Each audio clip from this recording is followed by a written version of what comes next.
Good evening. My name is Felicia Newman. Let me make sure this mic works. Hold on. Can y'all hear me? Can you hear me? Hello? Well, it says it's green. Hello? Okay, I'm going to speak loudly.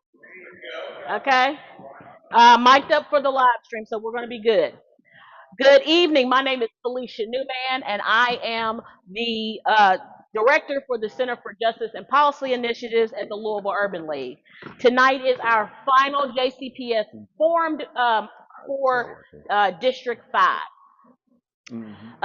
Tonight, I have the esteemed honor to stand before you on behalf of a coalition of incredible civic organizations. Tonight's forum is hosted by the Louisville Urban League, the NAACP, the League of Women Voters, Black Leadership Action Coalition of Kentucky, National Council of Negro Women, Clout and the Links, and ADOS, Kentucky. This is your first opportunity to hear from these two candidates who are running for school board District 5. Tonight's event is a forum, and there's a good distinction between that and a debate. They're not going to be debating each other, they're going to be answering questions and answering the same questions that we have crafted to get them the best knowledge for you, the voter, to find out what they think about their upcoming job if they are elected.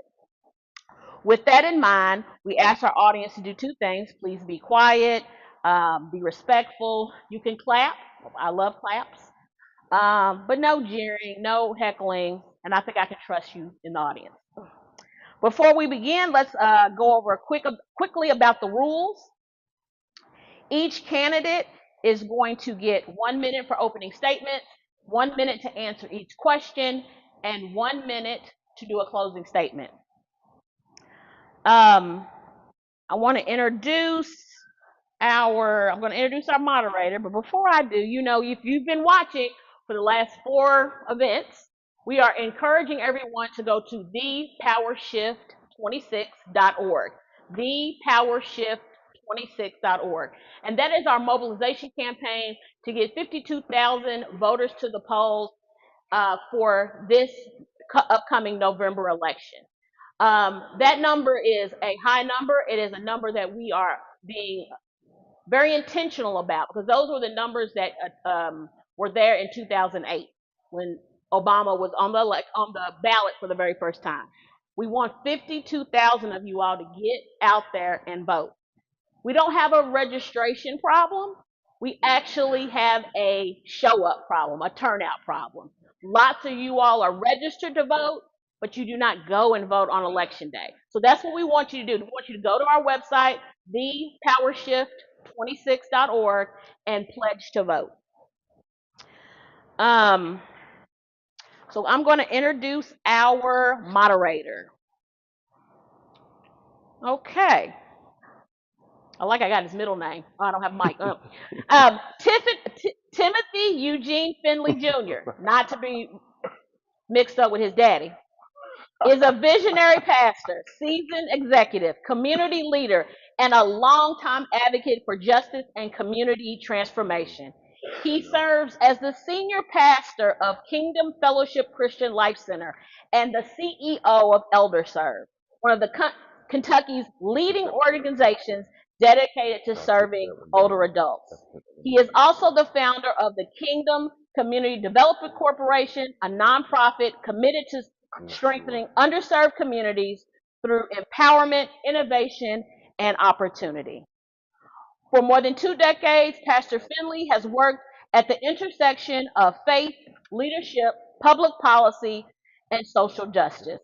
As the founder of Justice and Freedom Coalition, he has organized and led numerous nonviolent protests, voter education initiatives, and community demonstrations centered on equity, justice, and systemic change. I cannot think of a better person to be the moderator for this final event than Pastor Tim Finley. Let's give him a round of applause. All right, no microphone. No microphone. Okay, I know. Okay. All right. Well, thank you all for being here. Thank you to the Urban League for this tremendous opportunity. Thank you to the candidates for being here. Now, I want everyone to bear with me tonight. Um, my eyes are a little bit older, getting older. So trying to read this in this dim. Oh, and I've got some readers. I'm gonna. No, that's not gonna work. Let That's. mine are probably too thick. But I did want to add one thing, Captain Finley. Mhm.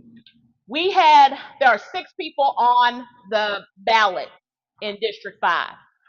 The Urban League reached out to all 6 people. 5 people RSVP. 2 people are here today. As Lyndon has said throughout these events, that absence is also a statement. So I appreciate these 2 for RSVPing and showing up today. All right.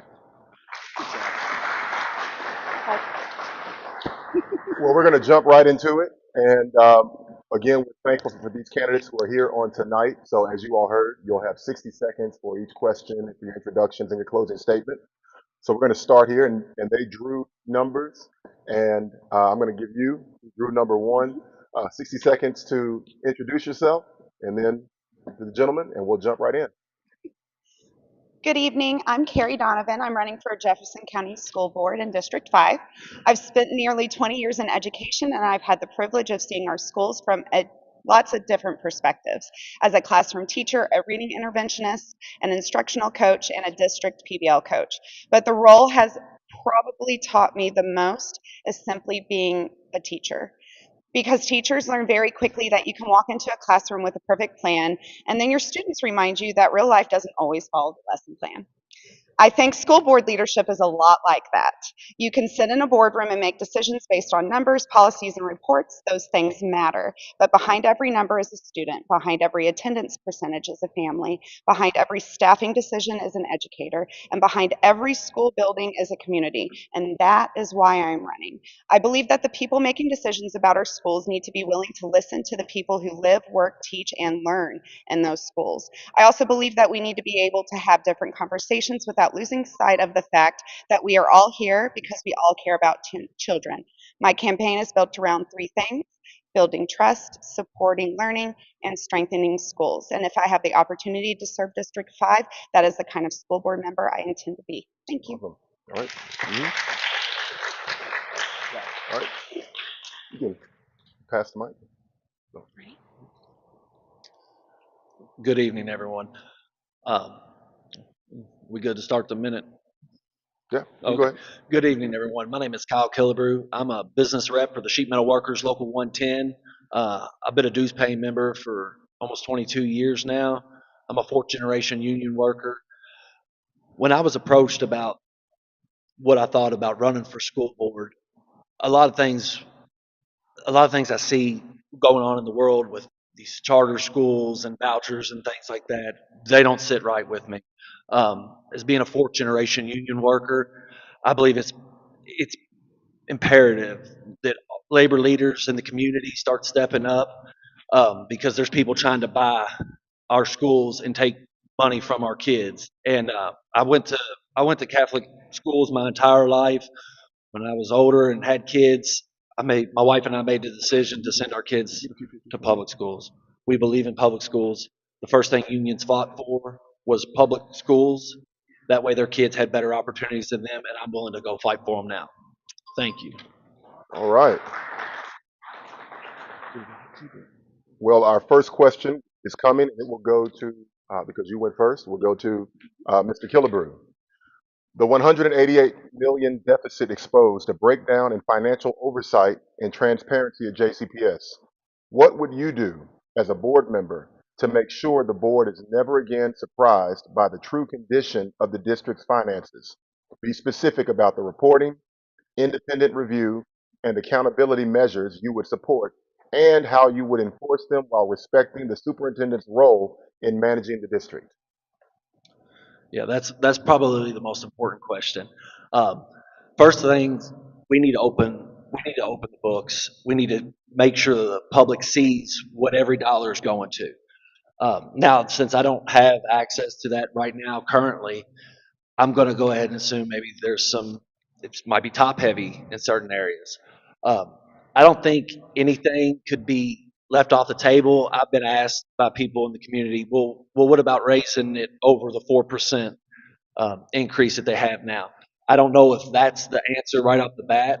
We need to restore trust. And at the very least, I think it's imperative that if the state does an audit, they need to, their conclusion shouldn't be there was no clear direction. So open the books, get everything out there, and you're going to have to start from the very top and go all the way down to the bottom and get in there and really leave no stones unturned, basically. Hopefully that was specific enough for you. Same question?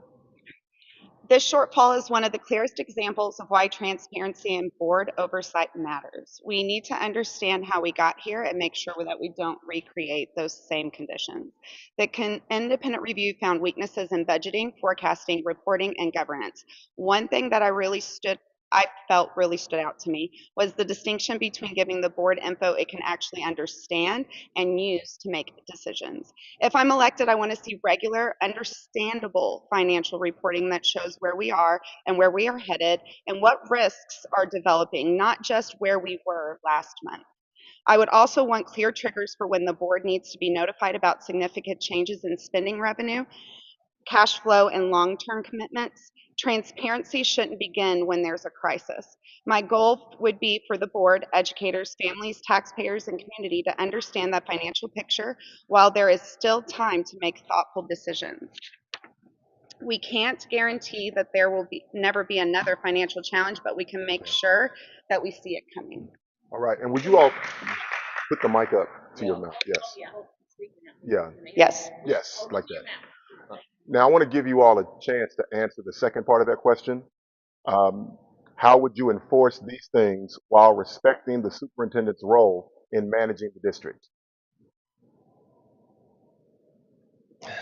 I mean, I don't currently know Dr. Yearwood, but at the same time, I believe if it's a leadership role like that, it's like Truman said, the buck stops here. I always use that.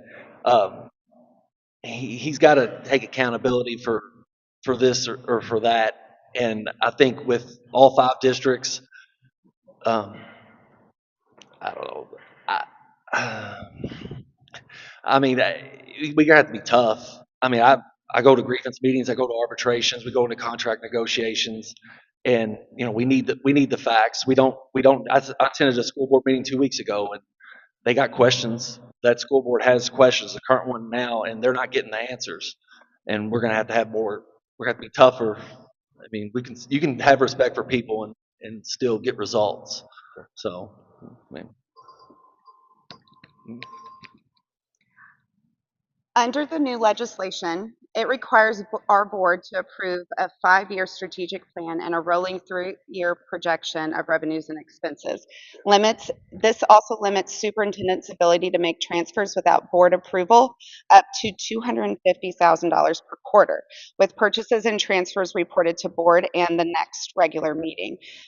The board, the seat I'm running for, hasn't become irrelevant, but one of governance, oversight, accountability, policy, financial stewardship, and evaluation, not day-to-day management. The superintendent is responsible for operating the district. The board is responsible for making sure the district is being operated according to sound policy, sound finances, and the outcomes we have agreed upon. Okay. Our second question is around academic growth and student outcomes.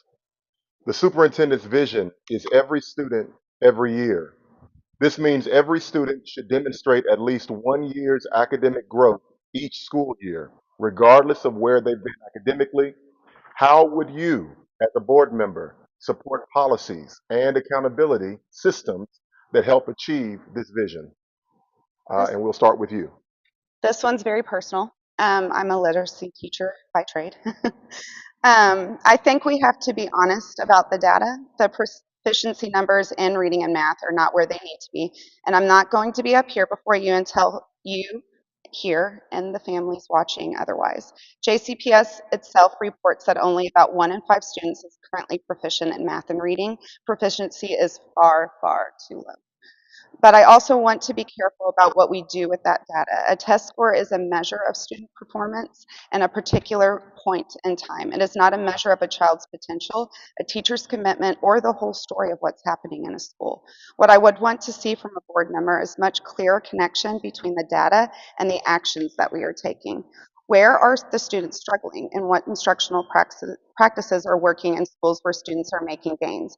Are we giving teachers the time, resources, intervention support, and professional learning that they need? And are we intervening early, particularly in literacy and foundational mathematics, rather than waiting until the students are significantly behind? All right. Same question. So currently in my current position, I sit on our joint apprenticeship training committee. So we create curriculum. At the end of the day, you got to take the professional's word. I don't know how much this current board has gathered input from the teachers and the ones on the front lines they're the professionals. I think there's too much talk in boardrooms and people who aren't there every day. That's not their job. Like, we need to engage the teachers and say, hey, listen, you all have the ideas. We look at the schools that are doing better than other ones. Let's replicate that in other schools. I had an apprenticeship committee meeting last night, and we had to make tough decisions on a few of our apprentices. And at the end of the day, excuse me, at the end of the day, we had to take what the instructors and the coordinator what they said, and that's what we ran with. So listen to the professionals. All right. Our next question will be starting with you, Mr. Killebrew. Effective school boards require continuous learning. What are your views on mandatory board governance training, including ethics, finance, student achievement, legal responsibilities, and effective superintendent board relations? Do you have the capacity to commit to professional development and apply it in this role? Yeah, so this is one of my favorite questions. So I do. I'm on two Taft Hartley funds, so I do training constantly. Our international sends us to it. We do international benefit foundation training. When it comes to creating budgets, keeping the monies, one of our funds has got just under 20 million, and then our education fund has just under 2. Uh, that's part of my job every day, anyways. In the last 2 years since I've had this job, I've done 7 different trainings all over the country. That is very important, especially with how laws change in this day and age. I would also say that, you know, the tailoring to the schools of what the training is probably a lot what I've seen currently in my current job. So yeah, that's important because things are always changing law wise. Right. Same question. For me, being on the board would mean understanding that responsibility.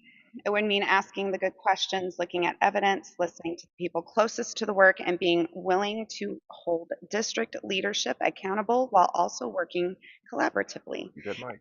And I think my experience attending that meeting and all the board meetings that I've attended in my past is part of why I'm running now. I believe that showing up matters. I believe being present, prepared, willing to listen, and accountable to commitment and to the community that I represent. If I'm elected, I intend to keep showing up, not just for board meetings, but to the schools and the communities that I represent. Um, I also believe that in order to do better, you have to know better. And in order to do that, you must inform yourselves around the areas in which you're working in, and that training would be imperative moving forward. I have a unique background in education, so the education piece is not as much of a need, but a lot of those other areas would be very impactful for me making those decisions moving forward. Awesome. Our next question is around student well-being. We'll start with you, Donovan. Student success depends on more than academics. What role should the board play in ensuring students attend school regularly, feel safe, develop positive relationships with adults, and have access to the academic, social, emotional, and behavioral supports they need to thrive? And I have a minute. 60 seconds. Oh boy. Okay. When I think about equity, I think about what every child deserves, and that includes safety. We have seen violence at bus stops, on buses, and in and around our schools. A child should not have to wonder whether they are safe waiting for the bus or walking into school. For me, equity means safety cannot depend on which neighborhood you live in or which school you attend. We need to look closely and honestly at where our students are experiencing violence, listen to the students and families living it, and make sure that we are putting resources where the need is the greatest. I also don't believe that we can separate safety from belonging. Students need to know that the adults in their school see them, know them, and will intervene before problems escalate. That means strong relationships, appropriate behavioral supports, accountability, and safe transportation, not choosing one over the other, because every child deserves both high expectation and a safe place to learn. And that's why I'm running, a big part of it. All right. Same question to you, Mr. Killebrew. So when I graduated from high school in 2005, I remember, my junior and senior year, I played on the basketball team. And I think getting kids and getting them involved, whether it might not necessarily be a sport. And I know we've done a pretty good job adding, tailoring things to schools that get kids involved. But I think when, it's not necessarily putting on a jersey, but when you can wear your school colors and you can go show some pride and some spirit, that makes going to school more, you get more excited about it, basically. I think kids nowadays, there's so many options for things for them to do, and they look at school as almost like this job that they don't really want. We need to get it back to where I was always excited about going to school.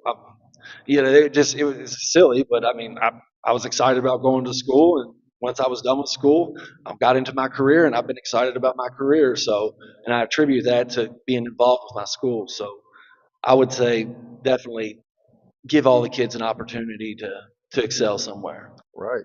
Well, staying with you, Mr. Killebrew, this next question is around organizational stewardship.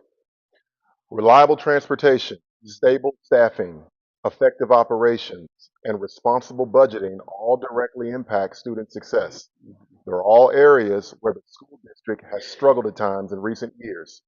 How would you evaluate whether the district is being a good steward of taxpayer money while ensuring students receive the services they need? Ooh. So, without really getting in there, I mean, I think there's a lot more to that question. Um, the taxpayers, they want to see good bang for their buck. I get that. I'm well aware of that, but I think it's going to be you're going to have to get in there, really open up the books. So I spoke about that earlier. That's kind of my thing, total transparency, and let them know, hey, this is sorry, I lost my train of thought, but I'm not trying to what's the time. I wasn't ready for this one. That one got me. Um, Honestly, I don't have a good answer for that one right now. I mean, it's going to be something that I think I would have to really get in there and see and learn on the fly and learn at the job. A lot like I've done through, don't have the proper one. Okay. Same question to you, Ms. Donovan. Do you mind repeating the question? Absolutely. Reliable transportation, stable staffing, effective operations, and responsible budgeting all directly impact student success. They're all areas where the school district has struggled at times in recent years. How would you evaluate whether the district is being a good steward of taxpayer money while ensuring students receive the services they need? Equity, making sure they're being equitable. Um, it doesn't necessarily mean that you're giving every student the exact same thing either. It means that every student has that genuine opportunity to succeed. It means identifying, removing those barriers, and helping keeping students from um, falling into those cracks where they are often lost, and making sure that they succeed. You can support culturally responsive teaching and inclusive schools without making this whole idea of DEI a partisan issue either. The board's responsibility is to ensure every child has access to excellent instruction, safe schools, qualified educators, and the resources that they need to succeed. Decisions should be based not on the student outcomes and evidence and not just on those political labels. It should be based on data and where the students are and where we need to meet them. But I think we can all agree that we have one fundamental goal, that our schools and JCPS belong to every child. Awesome. This next question is around data-driven decision making. We'll stay with you, Ms. Donovan. School boards often receive input from many stakeholders with differing perspectives. How would you use student achievement data, financial information, and community feedback to make decisions that are in the best interest of all students? Well, the first thing I would do is I would find out where the students are struggling, what instructional practices are working in schools where students are making gains, and giving the teachers a chance to speak and ask those questions to them. Are we giving teachers the right amount of time, resources, intervention support, and professional learning that they need? And are we intervening early, particularly in literacy and foundational mathematics, rather than waiting until the students are significantly behind? As a former literacy education specialist and instructional coach, I know that we don't solve reading problems by simply telling teachers and students that scores need to improve. We need to identify the need, use good instructional practices, monitor progress, provide targeted intervention, and adjust when something isn't working. I want JCPS to be a district that is honest about its outcomes without defining its children by those outcomes. We can hold expectations and provide meaningful supports at the same time. All right, same question. Do you mind repeating it one more time? Certainly. Yeah. Yeah. School boards often receive input from many stakeholders with differing perspectives. How would you use student achievement data, financial information, and community feedback to make decisions that are in the best interest of all students? Well, I believe you got to get the community behind your kids and your schools. I feel like so much has been lost since 2020, since COVID, basically. Just the fact that this room's fairly empty. And they say there's 1,000 people streaming. I mean, we need to get some. The schools I always went to were really good about was doing things every season. Whether it was a fall festival or this or that. I love going there with my son. At Eisenhower and going to whatever kind of event they got. That's that's the main thing. Is it the old saying, the adage, it takes a village. We got to get everybody on board, and like I said, the teachers, they are, in my opinion, they are the ones who should be driving the ship, and that's who the school board needs to be listening to. So hopefully that answers it. All right, we're staying right there, Oh, Mr. Hillebrew. Our next question is around community trust and transparency. Public confidence is essential for the success of a school district. What specific actions would you take as a board member to build trust with families, employees, and the community while maintaining transparency and accountability? like I said in the beginning, I would I would definitely open the books up first day. I mean, that's how we're going to get the taxpayers, everybody you just mentioned. That's how we're going to get them all back on board.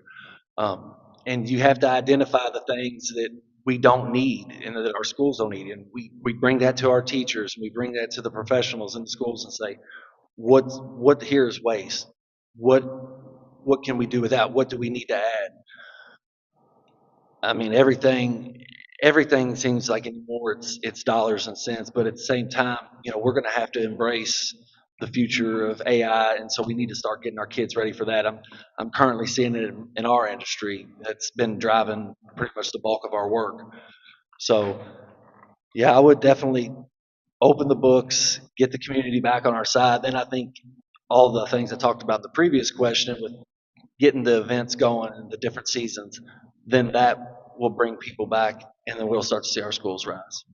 All right, same question to you, Ms. Donovan. Can you repeat the question? Certainly. Public confidence is essential for the success of school districts. What specific actions would you take as a board member to build trust with families, employees, and the community while maintaining transparency and accountability? I remember a time when the community trusted the board and trusted JCPS and rallied behind teachers. In 2019, we had teachers sick out, and I showed up as a teacher in those board meetings, rallying behind all the other teachers, working together for something that we believed in together. I believe that a school board is one of those places where communities should be able to see democracy working up close. It's where I nerd out the most. It's where decisions about budgets, staffing, student supports, facilities, and district priorities ultimately affect real people. Um, I can't do anything to change how you feel about the board or JCPS currently, but moving forward, I can work pretty darn hard to make sure that your voice is heard, that you're seen, and that those issues are falling upon the right ears. Um, in 2019, I showed up as an educator, asking the people in that room to listen, and now I'm asking you all to vote to put me in that room to be the one to do the listening. All right. Well, now we're going to look to the future. We're going to stay with you, Ms. Donovan. Imagine you're completing your first 4-year term as a JCPS board member. Looking back, what measurable accomplishments would demonstrate that you helped move the district closer to becoming a destination district where every student grows every year? Being self aware. Um, since my disability, which is why I left education, I have wondered where I fit in, where my place was. When it comes to leadership and being in leadership roles, I don't have to I don't have to pretend that I have limitations. Leadership means understanding those strengths, knowing where you need the support and preparing accordingly and still showing up and doing the work. That's something that my disabilities taught me very clearly. I take notes, I prepare extensively, I sometimes need accommodations, and I'm not going to apologize for any of that. That's not weakness, it's self awareness, preparation, and responsible leadership. And the reason why I tell you all this is I believe that all of those things matter on a school board, and I want to make sure that other people see those things and those leadership roles within the district as well. Awesome. All right. Same question, Mr. Killebrew. So, so in 4 years from now, the job market, what the country looks like, it's going to be so vastly different. And I think to get JCPS to this point where it's a destination school district, like you said, and we're doing it right now in our trade. And I'm so proud. We just purchased a school on Monday for Paducah for our apprenticeship because we're growing. We see where we're being proactive. So I think if in 4 years from now the state does an audit and they say, man, JCPS, they had a clear vision. Their clear vision is getting students into the roles of the future. They didn't they didn't sit there and posture and argue and bicker. They rolled up their sleeves and they seen the jobs ahead and what the workforce is going to look like ahead. And I think 4 years, 8 years, I think we put the right people in the jobs, then our students will be prepared for the workforce ahead and the job markets ahead. Awesome. All right. Our next question is around reading proficiency. Jefferson County Public Schools remains low, with roughly 64% of students testing below proficiency in reading, lagging behind state averages. District leaders note that performance sits required grade levels below, prompting pushes for curriculum overhauls and expanded science-backed literacy programs. Do you support the Everyone Reads program? The program at one point brought more than 10,000 volunteers into JCPS schools to read with students while providing assistance and mentorship. Why or why not? Yes. So I remember all three of my kids have, well, my two oldest ones have done, they were in AR reading. And I remember it was always pulling teeth every night. It was like, how many books you got to read this week? But that push that they had has really shown today. My oldest son, he's a second year apprentice in the trade, he's a union sheet metal worker. And I think him always being an AR was something that, made it to where he's 19 years old and he's a second year apprentice. Um, I believe, yes, if you was to bring volunteers in, of course you need to do the safety precautions, do the vetting, I know I've done a few background checks for JCPS just to be able to go and be a chaperone on a field trip. So yeah, that goes back to kind of my larger message: get the community involved more. And there's 10,000 people that want to volunteer their time to read. Absolutely, let's do it. Mhm. Same question. Can you repeat? Yes. Do you support the Everyone Reads program? The program at one point brought more than 10,000 volunteers into JCPS schools to read with students while providing assistance and mentorship. Why or why not? I support programs that support our students and have positive outcomes. When I looked on JCPS's website, looking at their proficiency report of where all the students are, 24% of elementary students, 22% of middle school students, and 22% of high school students are proficient currently in reading, as reported by JCPS. That's not good. That's not okay. That does not sit well with me.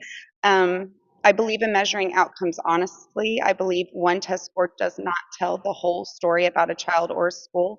And I absolutely believe every child in JCPS deserves strong literacy and mathematic instruction, but I will only support programs that can put the money where their mouth is. If it's not improving our students and those outcomes and supporting our teachers and those schools and the communities, then I will not support it. All right. Well, we're going to go right to the audience questions. And I want to thank you all. You've got some great questions here. You write very small. So pray for me. All right. We'll stay with you, Ms. Donovan. So, as a board member, do you support Manual High School and the Brown School being able to play by different rules than every other high school? To my knowledge, those schools work within their governance and the way that those schools were designed and laid out. Um, they have different programs, different grants, different entities that allow them to run and operate in the way that they do. Those different entities, grants, require certain documentations of sorts, and they have to answer to those governing governing bodies. I wouldn't say that they necessarily march to the beat of their own drum or play by different rules. They are different schools, ones in which provide immeasurable resources and opportunities for the students in Kentucky, and is also nationally recognized. All right. So they're doing something right. Mr. Killebrew. Yeah, I would say I don't have any issues with, they're excelling, so instead of us saying, oh no, we don't support that, I think we could possibly, let's duplicate that in other parts of Jefferson County. Let's duplicate that. Why is it these two schools that aren't too terribly far apart from each other? Hey, let's get one out, maybe in District 5, maybe out in Middletown. I think, a lot of people have asked me these questions about bumping up teachers' salaries who perform better and this and that. Well, let's see what they're doing. Let's replicate it and let's give other kids a chance. Not everybody in JCPS can go to Brown or Manual, but yeah, it can be replicated in my opinion. Um, yeah, I mean that's good. That's good that we got two schools that are nationally recognized. We need 6, 8. So like what I did there, right? I didn't say 7. I know. You keep that. No, yeah. All right, staying with you, Mr. Killebrew, and you brought up teacher salaries. Yeah. So our next question: teachers did not get a raise last year. Now that the debt can be carried over, what do you feel is a fair raise for teachers? So this one's near and dear to my heart. I got a contract negotiation going on right now. At the very at the very least, 3% minimum. Uh, it's salary bump. I mean, we can't expect these numbers like 22, 24, 28% in reading and these things that are so important to go up if we're not paying our people right. Um, that bothers me. That always has. That's why I'm in the position I am in. But yeah, 3% minimum is. I think we should have some, and it's not just the teachers. I know there's other different groups inside of the JCPS that clerks and such that hasn't got raised, and it's unacceptable. And you have to the people who are doing the work and getting the results, like you got to pay them. So 3% is is where I'm starting, especially with the way the economy is. Right? May you repeat the Sure. question? Teachers did not get a raise last year. Now that the debt can be carried over, what do you feel is a fair raise for teachers?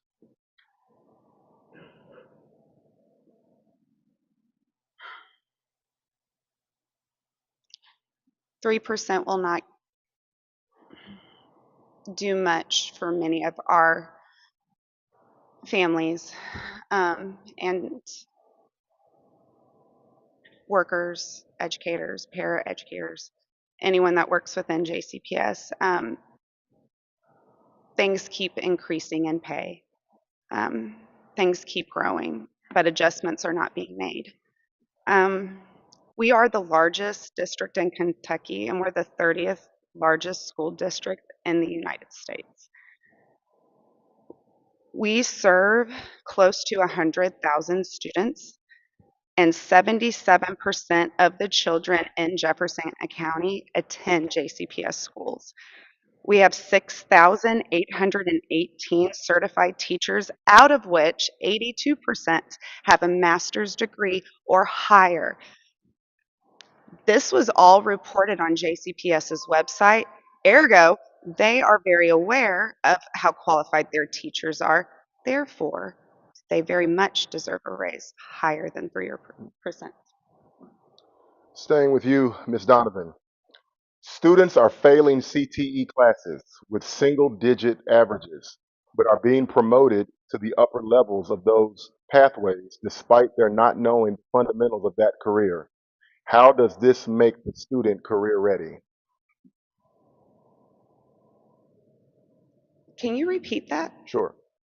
Students are failing CTE classes with single digit averages, but are being promoted to the upper levels of those pathways despite their not knowing the fundamentals of that career. How does this make the student career ready? This doesn't make the student career ready. Um, it's disheartening. Um, I know that I sit up here with someone who this is very near and dear to.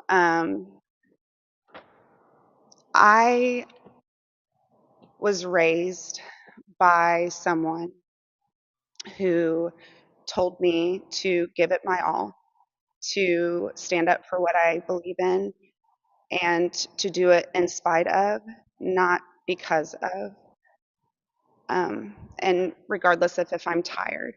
Um, those outcomes are not okay. They don't sit well with me as an educator, as a parent. I want to know that my babies, once they leave me, can leave me and be successful. And those programs with single digit outcomes are not preparing them to be successful. We are preparing them to fail. We are preparing them to understand that. I want them to understand the opposite of that. So doing my best to educate those around how we can support that moving forward would be a good place to start. All right, Mr. Killebrew. Yeah, single digits, that, like she said, that is completely unacceptable. I would, when you look at the way that the academies are set up, I don't know how many freshmen at the end of their school year know, hey, I want to be a welder, or I want to be a nurse, or I want to go into this. I mean, maybe if they're in single digit numbers, maybe we need to have an honest conversation and be like, is this truly? Are you truly interested in it? Because all the classes I excelled in growing up, history was one of them.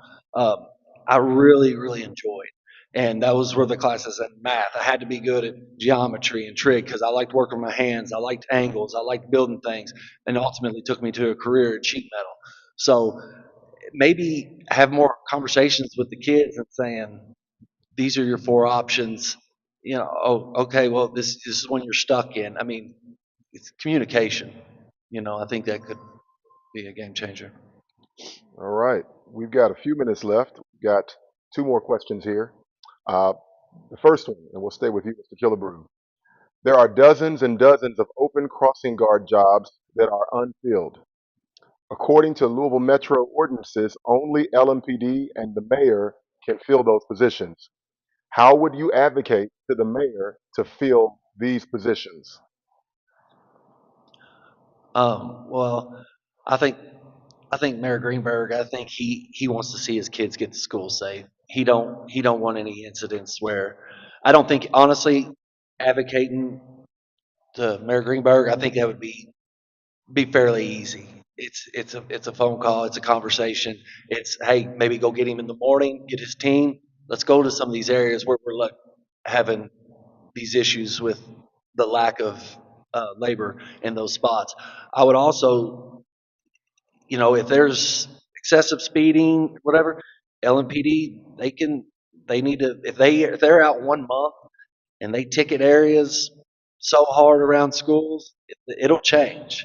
So I think totally that would be. I don't think the school board or the superintendent or whoever. I don't think they would have to do a big pressure campaign. Honestly, I think the mayor's is all about his people being safe. So just a conversation. Same question. 21 years I have been a union member, and I'm going to echo what Kyle said. It is a conversation. When we had the transportation faux pas a few years ago, and we couldn't start school on time, we had a conversation. When data centers started popping up, albeit late, but Jefferson County started allowing us to have those conversations. When I would start my day with my students, anytime we needed to work out anything, it started in morning meeting on the carpet, having a conversation. I believe that in order to do this, especially in the condition that Jefferson County is in right now, you have to be willing to ask those hard questions, show up when it's embarrassing and not fun, and listen carefully to those who are the experts around you. All right. This next question, I don't think you'll need your notes for this one. Tell us one thing about your personality that is a natural fit for the job you seek. I'm a retired teacher. I taught in Jefferson County Public Schools for almost 10 years. My education career ended abruptly a few years ago due to a workplace injury that I sustained while doing the job that I love.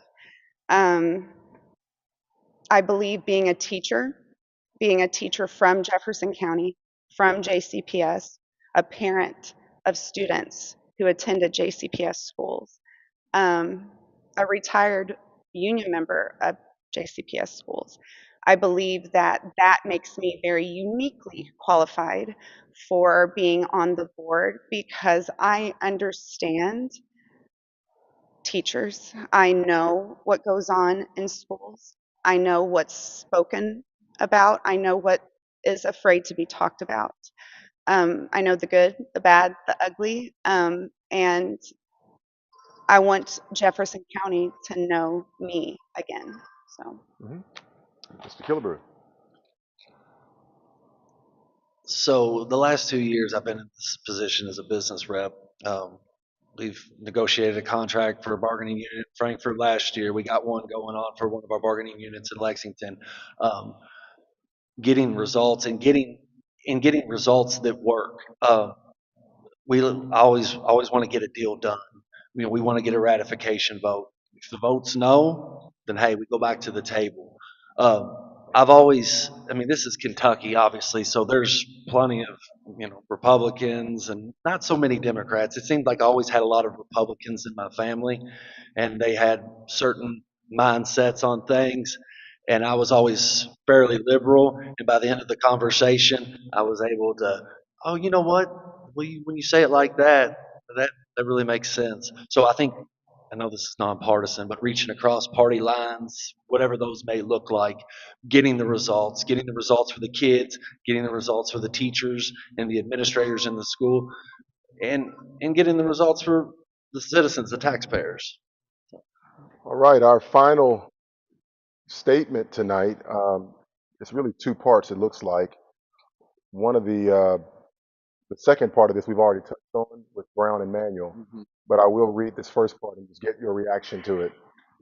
Some JCPS high schools were forced into the academy model despite those schools' exemplary performance, not necessitating such a dramatic and fundamental change to those schools' proven systems. What's your comment? I would say if those schools, if they weren't necessarily ready for it, or didn't, maybe I don't know if it was a choice on which academies they were going to receive or not. I believe you can get the talent to where you need it. And if you got 4 or 5 different options at this school, or 4 or 5 different options at this school, find the best from the industry partners and the people in the community. Put the job out there. If you need a great welding instructor or someone who knows nursing, like you can get them ready. I think people want to help. I think people want to get up off their butts and do something and be a part of something. So, I think it's probably just asking, seeing what the needs are, and then going from there and getting the talent. You want me to hang on to this or hand it back? Yeah, can you repeat again, please? sure. Some JCPS high schools were forced into the academy model despite those schools' exemplary performance, not necessitating such a dramatic and fundamental change to those schools' proven systems. What's your comment? I have been on the receiving end of that, not at a successful school, but at a struggling school. So I can speak from personal experience. No matter whether you're struggling or soaring, drastic change is drastic change, and it has ripples. And that ripple effect can oftentimes not necessarily be seen right away as to the positives and the negative outcomes of that. It could take up to 3 years for that to happen. If these schools, if the proof's in the pudding, if they're supporting students, supporting teachers, their students are career ready, their graduation rates are on the up and up, and they're going into those sectors within our community that support our community, then I support what those schools are doing. Why change something if it's not broken? Awesome. Can we give these candidates a hand?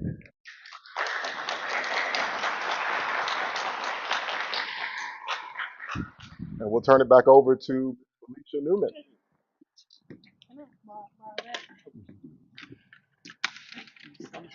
Don't fall down.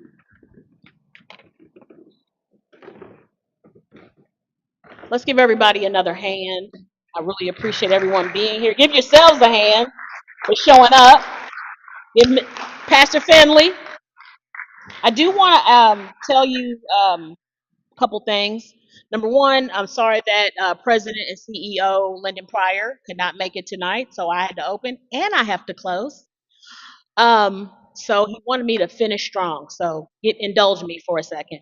But also, I just got an alert from my assistant director that TraShaun Spencer has withdrawn his candidacy for JCPS school board. So I wanted to make sure everyone knew that. Okay.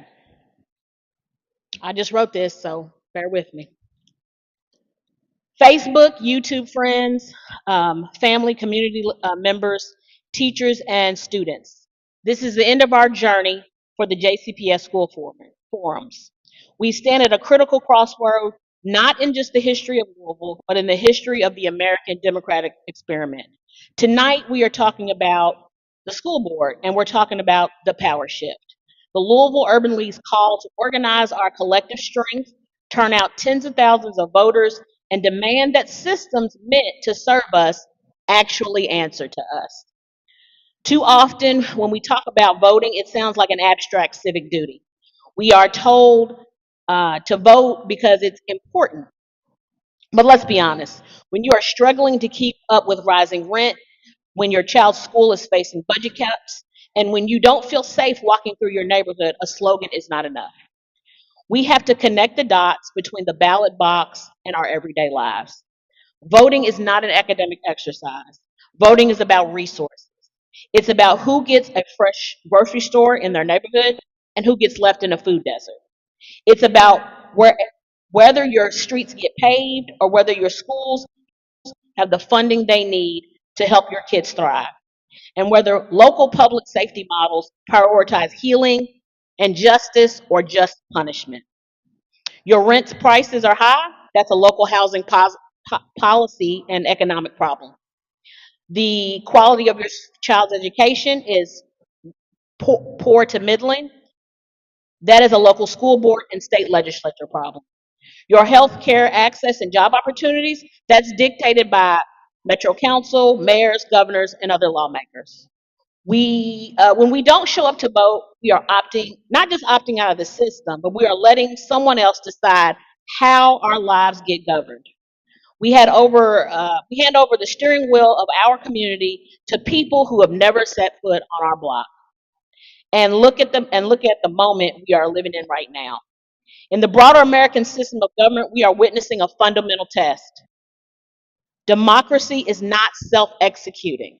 In other words, it doesn't just happen because we say we live in a democracy. It is not guaranteed by paper or tradition. It is sustained only by the active participation of its people. We live in an era where fundamental rights are constantly debated, where access to the ballot box is under pressure, where decisions made today will shape the economic and social reality of the next generation. That is why the power shift exists. It is a movement to reclaim that equation. The Louisville Urban League is making it clear our vote is our leverage. When 52,000 black and marginalized voters and all voters show up at the polls in Jefferson County, we will no longer have to beg for a seat at the table. We set the agenda. We demand accountability on economic justice, housing stability, public safety, and educational equity. So I got a little thing I want you all to do.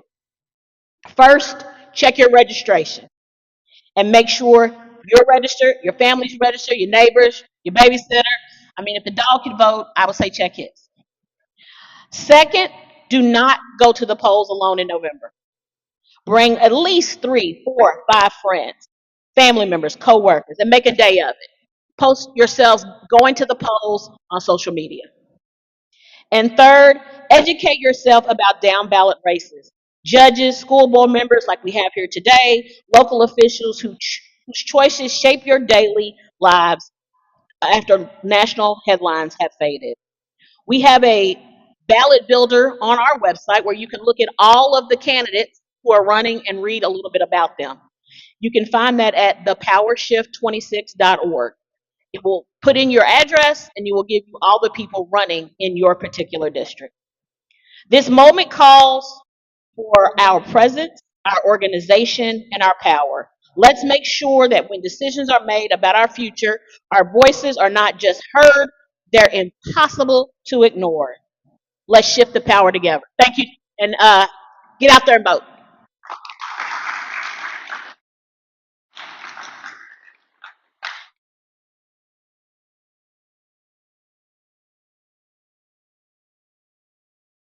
These are the undeniable facts. We are here today as a result of an election. If you show up, you have power. You have power if you show up. Anything that you are concerned about, any worry that you have for you and your family, we can tie it directly to a vote and to an election.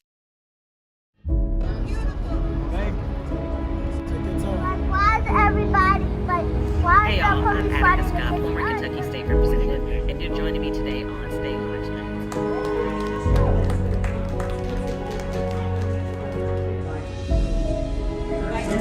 We will continue to provide updates as we have more information.